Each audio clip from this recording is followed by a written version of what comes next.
compañera y compañero, es un gran honor tomar la palabra en este segundo encuentro internacional de la izquierda democrática y tratar con el reto fundamental por la izquierda y el más difícil, el de la lucha contra las desigualdades. Yo voy a hacerlo hablando vuestro idioma, a pesar que mi español es muy malo, disculpe eso. Y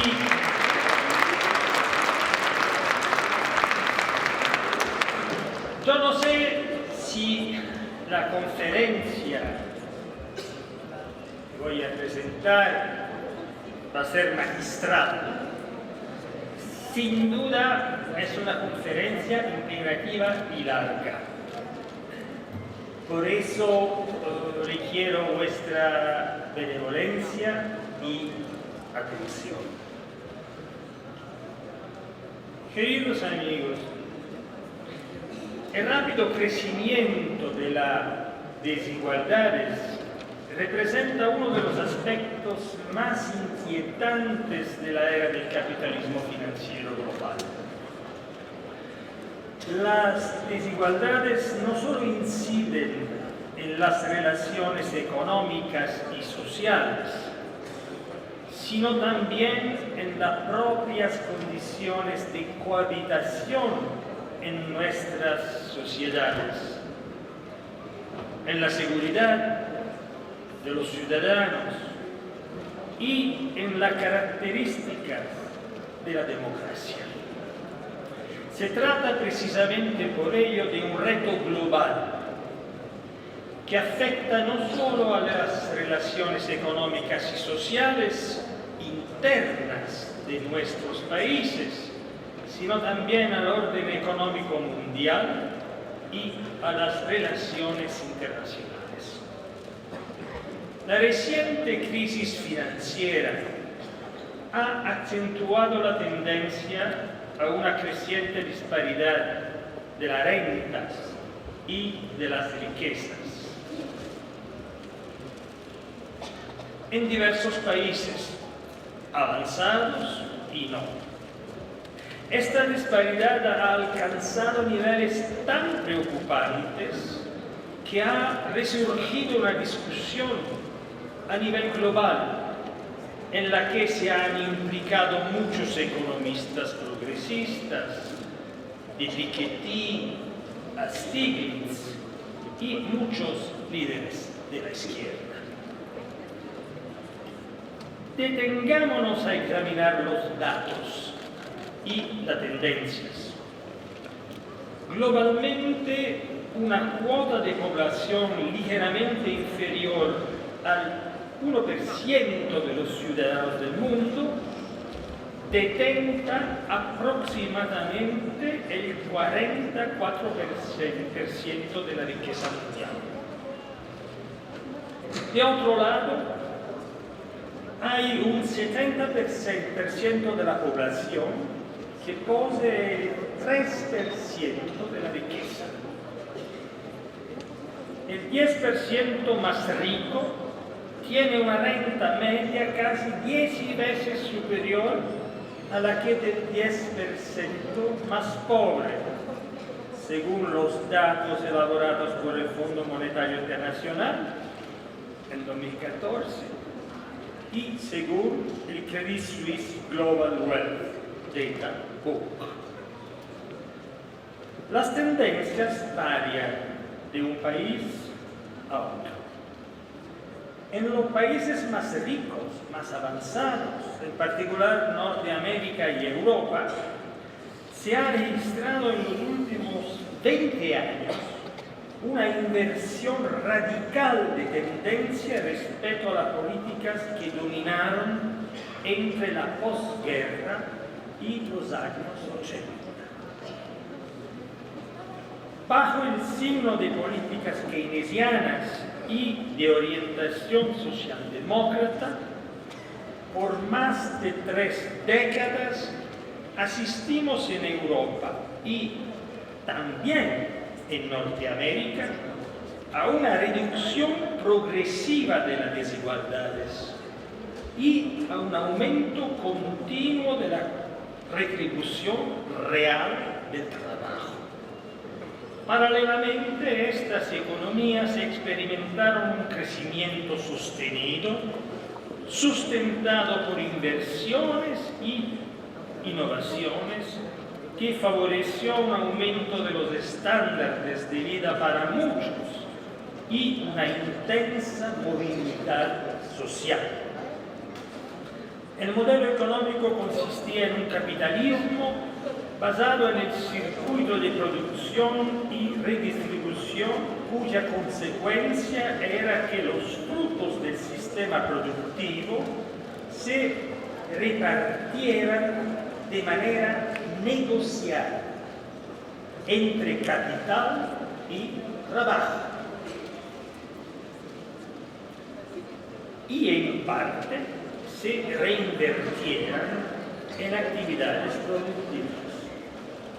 Naturalmente, como nos enseñan nuestros clásicos, esta distribución de la riqueza entre capital y trabajo no era igual. Y sin embargo, se producía de modo transparente, controlado y negociado, para la fuerza de los sindicatos, de los partidos políticos, de las instituciones. Así era posible contener las disparidades y fomentar oportunidades de acceso al bienestar de cuotas crecientes de la población. Al mismo tiempo, la existencia de sistemas fiscales de tipo progresivo sustentaba sistemas de bienestar que, a través de la promoción de bienes públicos como la educación y la salud, permitían redistribuir riquezas y oportunidades. A finales de los años 80, este sistema entra en crisis. Bajo la presión de políticas neoliberales en el marco de una globalización sin reglas y dominada por la finanza, de un modelo social basado en la redistribución de la riqueza entre los diferentes factores de la producción, empresa, trabajo, innovación, se pasa a un modelo dominado por la especulación financiera. Se rompe, pues, la relación virtuosa entre crecimiento económico y redistribución de las rentas, también para lograr un crecimiento de los consumos. En resumen, mientras en la economía fordista el crecimiento de la riqueza es un proceso social que implica una pluralidad de actores y conlleva un reparto de las ventajas, en el capitalismo financiero la acumulación de la riqueza es esencialmente individual. No es un proceso social.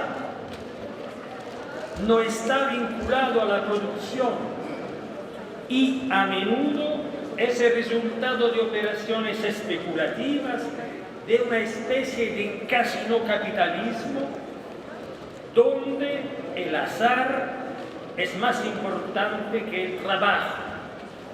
A esto se añade que la extrema facilidad en la movilidad de los capitales pone en crisis la progresividad y el efecto redistributivo de los sistemas fiscales nacionales, colocando la gran riqueza financiera al reparo de la fiscalidad.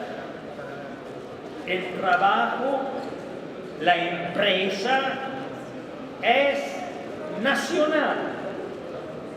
La riqueza financiera es global, fuera de la posibilidad de un control fiscal del Estado.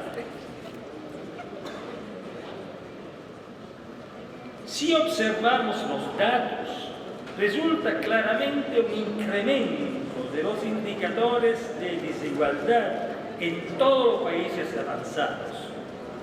En los Estados Unidos, mientras en los años 60 el 1% más rico detentaba en torno al 9% de la renta nacional, actualmente esta cuota es del 23%. Y en gran parte no se trata de renta procedente del trabajo, sino de renta procedente del capital. En los últimos 30 años, las familias estadounidenses más ricas han visto incrementarse su renta en un 80%, mientras la renta de las familias más pobres, el 20% de la población, ha sufrido una disminución del 12%. Si contemplamos la diferencia entre el 10% más rico y el 10% más pobre, comprobamos que la media de las rentas del grupo más influyente es 20 veces superior a la de la parte más pobre. Los datos no mejoran como tendencia si nos trasladamos a Europa. A pesar de la mayor incidencia que en la historia europea del siglo pasado han tenido las políticas del bienestar, la concentración de las rentas que se ha alcanzado hoy día es tal cual el 10% más rico gana entre 8 y 10 veces más que el 10% más pobre. Si se considera la realidad de los mayores países, Alemania, Francia, Italia y Reino Unido.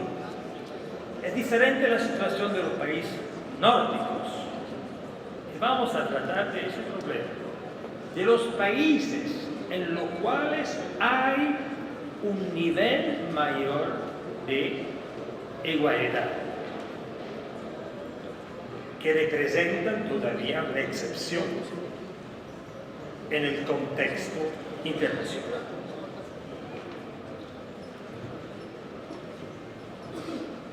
Un estudio de Seitz-Zuckman de 2014 demuestra que si se consideran dividendos, intereses, rentas y beneficios, el 0,1% de la población estadounidense percibe cada año recursos financieros equivalentes a los percibidos por el 90% de la población. En el resto del mundo, eso significa que la situación social de Europa y de los Estados Unidos, el nivel de desigualdad, el indicador de Gini ha regresado al mismo nivel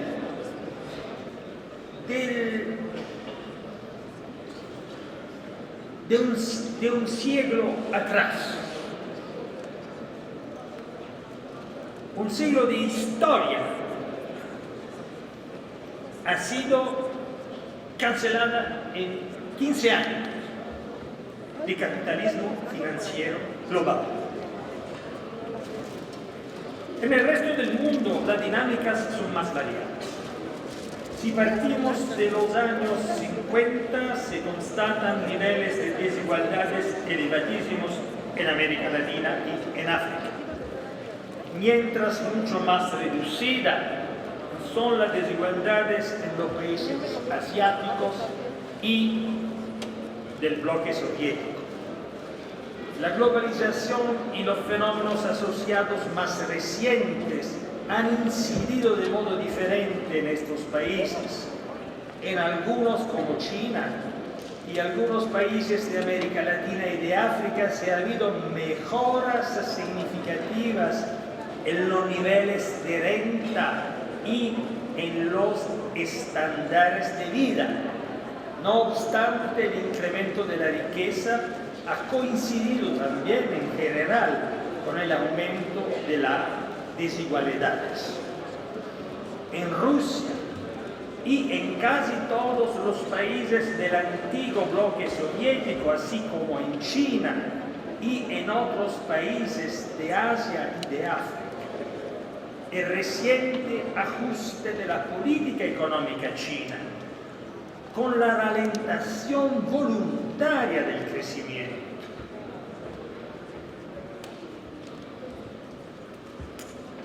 en mi opinión, nace también de una toma de conciencia por parte del liderazgo chino respecto a las graves consecuencias sociales, geográficas. Pensamos al contraste entre ciudad y campo, y medioambientales de un crecimiento acelerado, pero fuertemente desigual y desequilibrado. En América Latina se observan mejoras sustanciales, con reducción en las disparidades de las rentas en Chile, Argentina, Brasil y también en México, si se compara con los años 80. En Brasil, los resultados de las políticas públicas orientadas a combatir la pobreza y a reducir los desequilibrios han sido notables. Sin embargo, hay que considerar que los índices de desigualdad en el continente latinoamericano eran altísimos, por lo que, a pesar de las mejoras, siguen siendo de lejos los más elevados del mundo. Los más elevados del mundo. La disparidad entre rentas mínimas y altas llega a 20 veces en México y Argentina, sin calcular el peso de las riquezas acumuladas mediante actividades criminales y narcotráfico, y casi a 40 veces en Brasil, que a pesar de la política de Lula y de su éxito, es el país con más desigualdades en el mundo.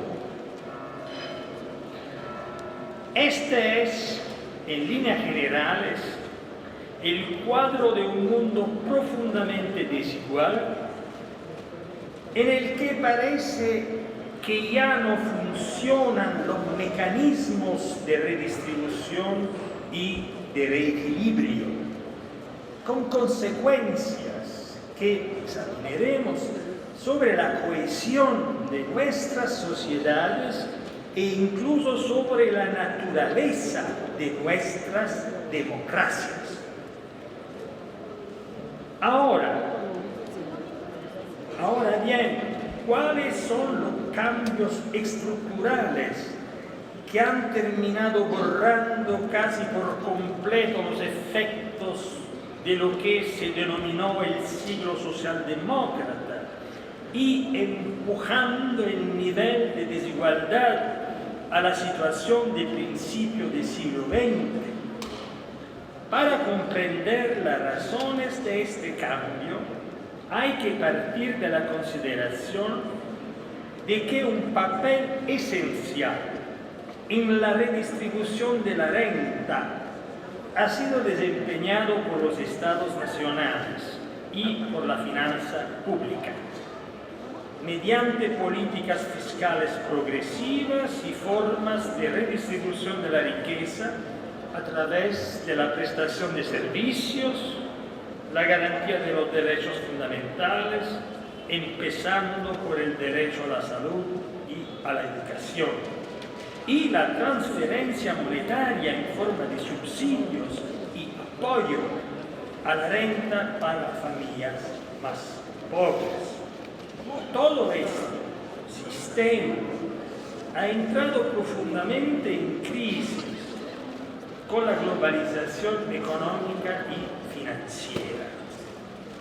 El Fondo Monetario estima que el incremento del coeficiente de Gini desde 1990 hasta 2012 ha sido de una media de 5 puntos para la renta pre-impuestos y de más de 3 puntos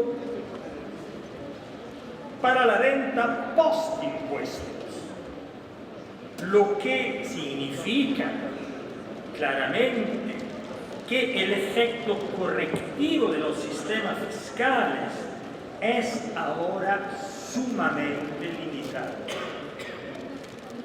Como se ha analizado en un estudio de Piketty y Seitz de 2006, el papel redistributivo del Estado se ha atenuado notablemente en los últimos 40 años.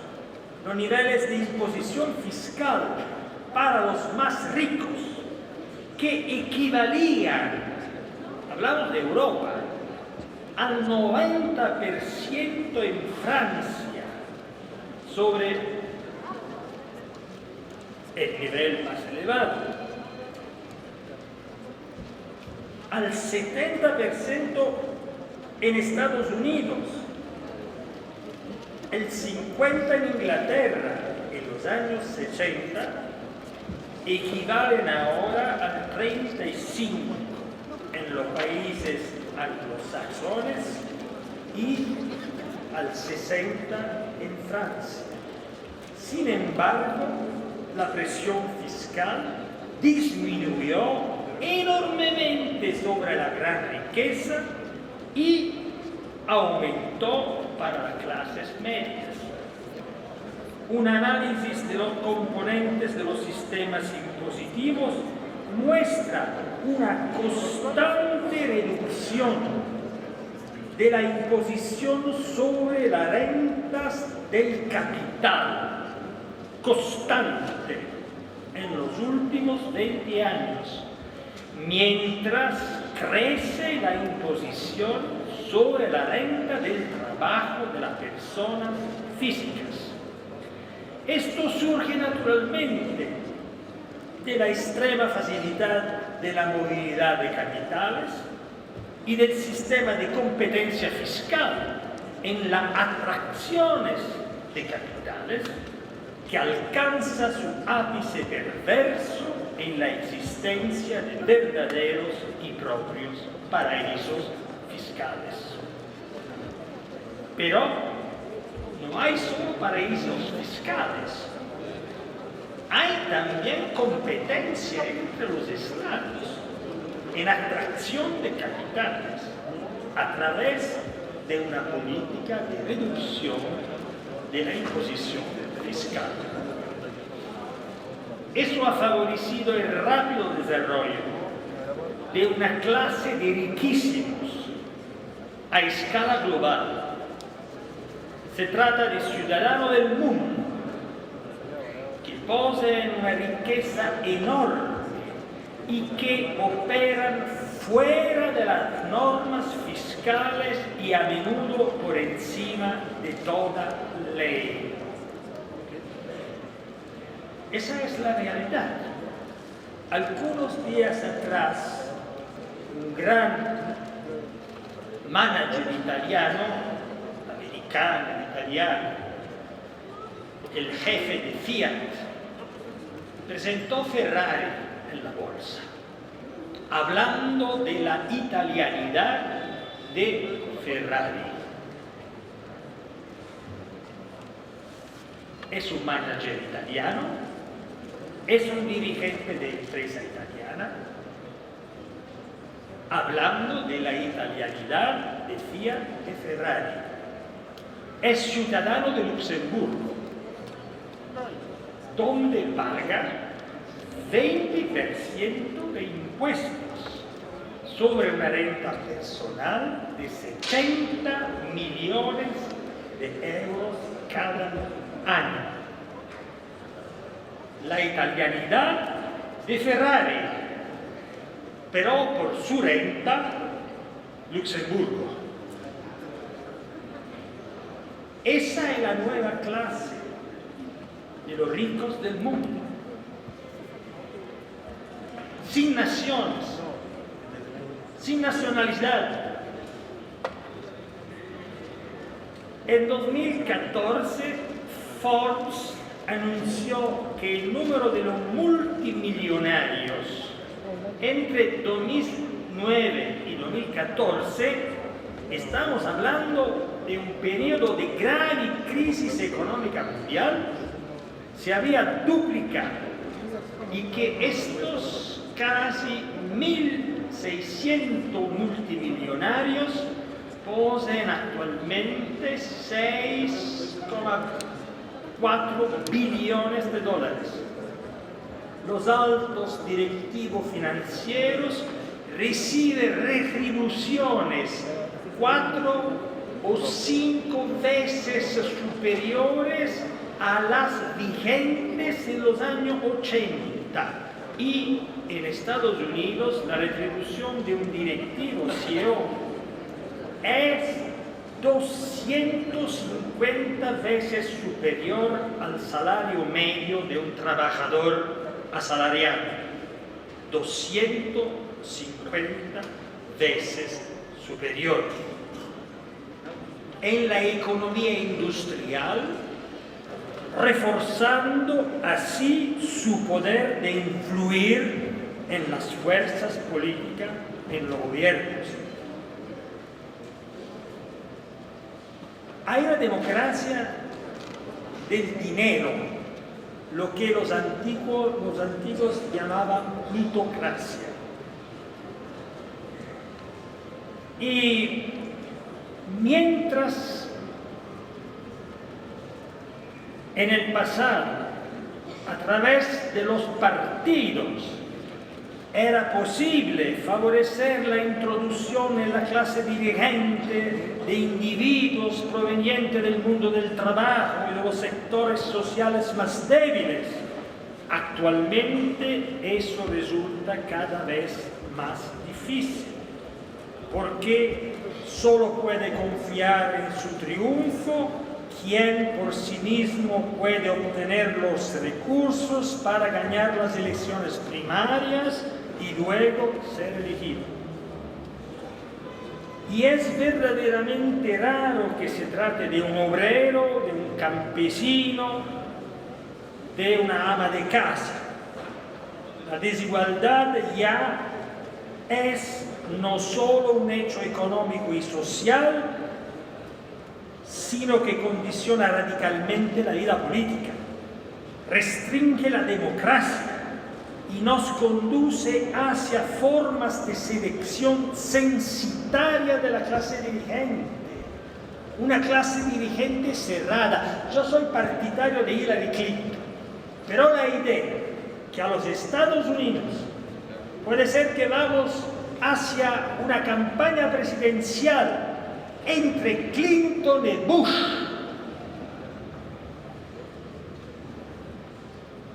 eso muestra el nivel de oligarquía de la más grande democracia del mundo, en la cual la democracia pertenece a un grupo de familias.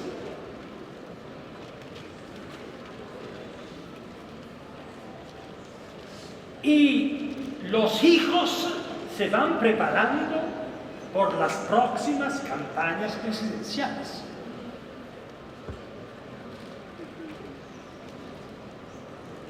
Las fuerzas progresistas y de izquierda se hallan enfrentadas a un reto muy difícil y al mismo tiempo fundamental para nuestro destino. Un gran pensador italiano, Norberto Bobbio, escribió que el ideal de la igualdad es lo que distingue la izquierda de la derecha. En los últimos años se ha creído que se trataba de una idea anticuada. Nosotros también, al menos algunos entre nosotros, lo han creído. El fracaso del igualitarismo comunista había hecho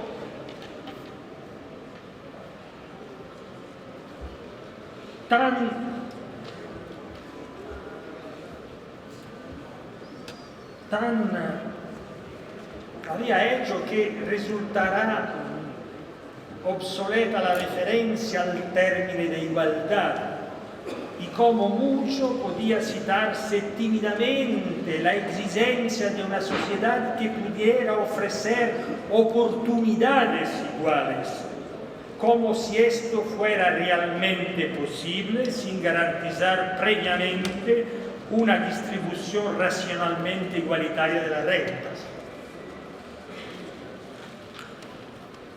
Esta timidez de la izquierda ha dejado vía libre a un liberalismo salvaje y sin reglas, que ha demostrado, entre otras cosas, que no solo produce desequilibrios intolerables, sino también que no puede garantizar un crecimiento sólido y duradero. Ya es hora de que retomemos vigorosamente nuestro papel y que busquemos con energía las soluciones. Lucha contra la pobreza, sobre todo contra la pobreza creciente de los niños y de los más jóvenes, progresiva disminución de las desigualdades y creación de nuevas oportunidades de promoción social para quien procede de los sectores sociales más desfavorecidos. No son objetivos fáciles de perseguir. Requieren estrategias complejas y fuerte determinación y sobre todo capacidad de actuar a varios niveles, porque es evidente que se necesitan nuevas políticas nacionales y locales, pero sobre todo, y es lo más difícil, a nivel internacional. Recientemente, Anthony Atkinson, Thomas Piketty y el ya recordado Joe Stiglitz, solo per citar solo a los más célebres economistas partidarios de la igualdad, han situado estos temas en el centro de su análisis y han lanzado también diferentes propuestas interesantes. Hay un nuevo pensamiento económico de orientación neo-keynesiana que se afirma en las universidades. Lamentablemente, este nuevo pensamiento no ha logrado todavía desempeñar un papel suficientemente incisivo en las opciones políticas. Es interesante observar cómo todos estos autores se concentran en una hipótesis central. No puede afrontarse el reto contra la desigualdad sin relanzar el papel de la política, es decir, la primacía de la política sobre la economía. En estos más de 20 años de predominio neoliberal, el pensamiento dominante ha ido en la dirección exactamente opuesta. A la política no le queda otra misión que la de cumplir las tareas asignadas por la economía. Así se ha escrito. Toda la mainstream neoliberal ha tenido un fuerte carácter antipolítico y antidemocrático, basándose en la idea que hay que dejar actuar al mercado y que la única función de las instituciones es precisamente la de liberar el mercado del condicionamiento, del exceso de reglas y obligaciones. Esta ideología ha provocado efectos de quiebra, porque no solo se han producido profundas injusticias, sino que se ha creado una gran inestabilidad hacia la dramática crisis que desde 2007 afecta a la economía mundial. Asimismo, de este modo, como hemos observado, se han visto perjudicadas la democracia y la confianza de los ciudadanos. Hay que impedir que el poder económico y financiero pueda manipular y controlar la información. Y Stiglitz, en su libro El precio de la desigualdad, llega incluso a plantear la idea muy osada para los Estados Unidos de que se consiga hacer obligatoria la participación en el voto para lograr que voten los pobres y que así se pueda volver a tener una democracia efectivamente inclusiva. De otro modo, ve el peligro de que al final la gente acabe las calles y que los movimientos de varios tipos, desde Syriza en Grecia hasta Podemos en España, pasando por Occupy Wall Street en Estados Unidos, terminen sacudiendo los sistemas políticos occidentales, como las primaveras árabes han sacudido el panorama del Medio Oriente. Ahora bien, para quien no comparta visiones apocalípticas, está muy claro que la política, en particular la política de izquierda, debe volver a intervenir, debe operar para plasmar las fuerzas del mercado, debe orientar con reglas y acciones públicas el crecimiento hacia modelos más igualitarios y sostenibles. No es casualidad que el enfrentamiento en estos temas entre los demócratas estadounidenses y el populismo neoliberal de Donald Trump esté caracterizando de manera tan radical la campaña presidencial a los Estados Unidos. Es por lo tanto evidente que sin una sólida recuperación de la acción del Estado, el Estado, una palabra que ha sido considerada una palabra que no se podía pronunciar. Ahora hay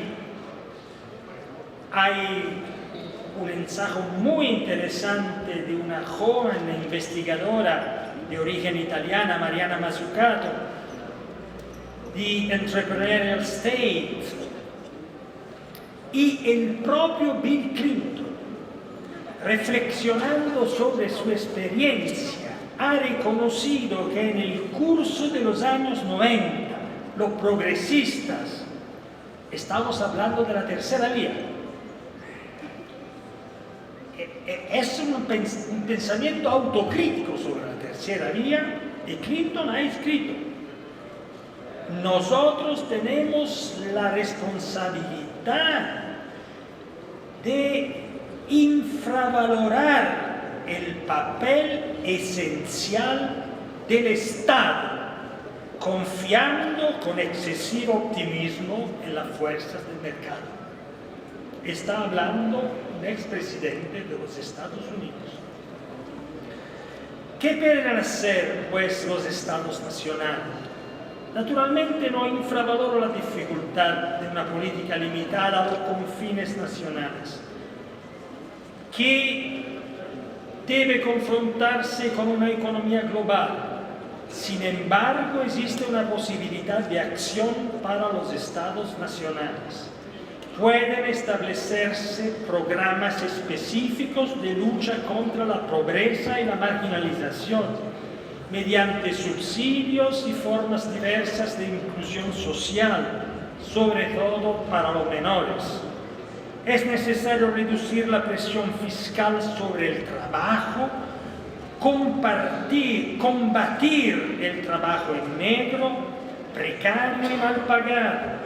Es posible orientar las políticas públicas hacia la ayuda al empleo, ya sea mediante incentivo, ya sea favoreciendo cualquier forma de innovación tecnológica capaz de crear nuevo trabajo, en lugar de eliminar el existente. Se puede y se debe introducir en los diferentes países un salario mínimo garantizado, como por ejemplo ha decidido bajo la presión de SPD el gobierno alemán. Hay otras propuestas interesantes y aún más radicales, como la de introducir lo que se define como renta de participación, garantizada por el Estado para todos los desempleados, disponible para formas de trabajo social, como asistencia a los niños o ancianos dependientes en centros públicos o como voluntarios en asociaciones. Esto valdría también como vía de inclusión y de formación profesional, al fin de evitar que cuotas importantes de la población, especialmente juvenil, acaben totalmente marginadas en manos de la delincuencia o de la droga. Algunos investigadores consideran que se debería ampliar la participación de los trabajadores a la propiedad de las empresas, también para garantizar un reparto de los beneficios más igualitario. Por último, es interesante la idea de que el Estado pueda facilitar un capital inicial a cada joven que entra en la edad laboral, que podrá ser restituido posteriormente con arreglo a los resultados que consiga. Naturalmente existen otras ideas diferentes de política de inclusión, de recuperación social, y es fundamental, en cualquier caso, que estas políticas vayan acompañadas de mayores inversiones en formación y educación, no solo en edad juvenil, sino como formación permanente, en aras de poner al día a las personas respecto a la innovación tecnológica y social. Está claro que la condición fundamental para que estas políticas sean sostenibles radica en el relanzamiento de una fiscalidad igualitaria, que sea fuertemente progresiva y orientada a premiar el trabajo y la producción, y que al mismo tiempo penalice la renta y la especulación financiera. Se trata evidentemente del reto más difícil, también porque es casi imposible realizar una política de este tipo en el interior de un solo país. y sin una sólida coordinación internacional. Esto se aplica a la fiscalidad, pero también a otros aspectos de la gobernanza económica. Por ejemplo, me parece inconcebible hoy que podamos realizar un acuerdo internacional de libre comercio que no prevea estrictas cláusulas sociales y medioambientales. En definitiva, el tiempo de la desregulación debería haber terminado después de los desastres a los que hemos asistido estos últimos años. Pero en el ámbito fiscal y financiero, esta colaboración es verdaderamente imprescindible. Thomas Piketty se aventura a proponer un impuesto mundial progresivo sobre el capital, acompañado de un altísimo grado de transparencia financiera internacional. Yo considero que se trata de una idea correcta. Yo pienso que si hay una izquierda democrática mundial, debería tener en sus manos esta bandera, incluido la idea de imaginar una World Tax Administration. Tenemos World Organization for Free Trade, tenemos el Fondo Monetario Internacional, tenemos el Banco Mundial. Yo creo que frente al capital financiero global, el mundo necesita de una World Tax Administration global. En la Unión Europea se ha debatido hace tiempo y el Parlamento y la Comisión la han aprobado la propuesta de instituir un impuesto sobre las transacciones financieras. Nunca se ha aplicado a causa del veto de algunos países, miembros de la Unión. Pero yo creo que es la credibilidad misma de la Unión Europea que está en juego.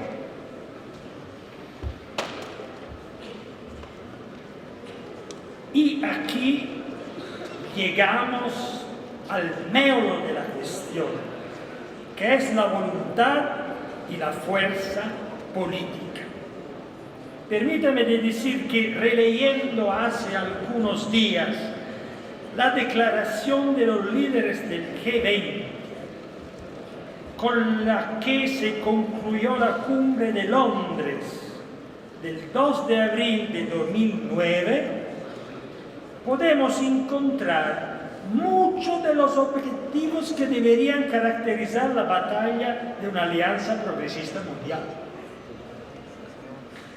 En los meses que siguieron a la gran crisis, el mundo parecía imbuido de un espíritu nuevo y se enunciaron muchos buenos propósitos. Acabar con los paraísos fiscales, acabar. Se puede, es un problema de voluntad política, ¿no? Los Estados Unidos o los europeos van bombardando todo el Oriente Próximo. Se puede bombardar también una isla en la que no se pagan los impuestos. Y finalmente acabamos con los paraísos fiscales. Es un problema de voluntad política. Es un problema de voluntad política. No es una dificultad técnica. No hay ninguna dificultad técnica. Y en el mismo tiempo, en el mismo documento, hay la idea de combatir los fondos especulativos, hedge fund, mediante formas estrictas de control y de imposición, de introducir sólidos programas de lucha contra la pobreza y de apoyo a los países menos desarrollados, reformar las instituciones financieras internacionales. Hay todo. Y no estamos hablando de un documento de la izquierda radical. Estamos hablando de la declaración de los líderes del mundo. Lamentablemente, gran parte de estos objetivos quedó en el papel. Y pasados el miedo y la emoción suscitados por la crisis, muchos pensaron que podía volverse al business as usual. Ciertamente en esto pesaron los grandes poderes financieros globales y la capacidad de influencia de lo mismo en el liderazgo de los diferentes países que desempeñan el papel de la guía en el mundo. Son necesarios una izquierda valiente y líderes progresistas que, sin pretender realizar revoluciones improvisadas, quieran retomar con valentía lo que los líderes del mundo prometieron al mundo. Es un programa mínimo, realista. Hacer lo que ha sido prometido. Y si para los partidos, para los movimientos de inspiración socialista, progresista y democrático, yo creo es un deber. Si no somos capaces de movernos con determinación a la altura de este reto, vendrán otros protagonistas. Ya se ve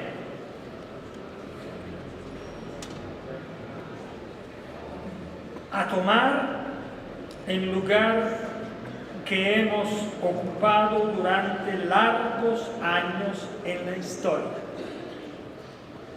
Yo creo que la izquierda tiene la voluntad y tiene la fuerza de enfrentar este desafío fundamental.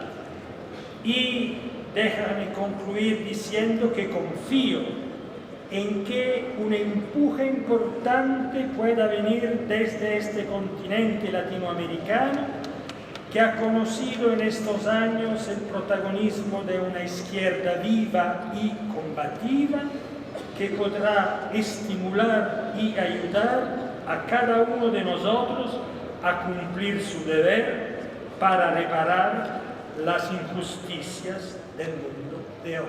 Gracias.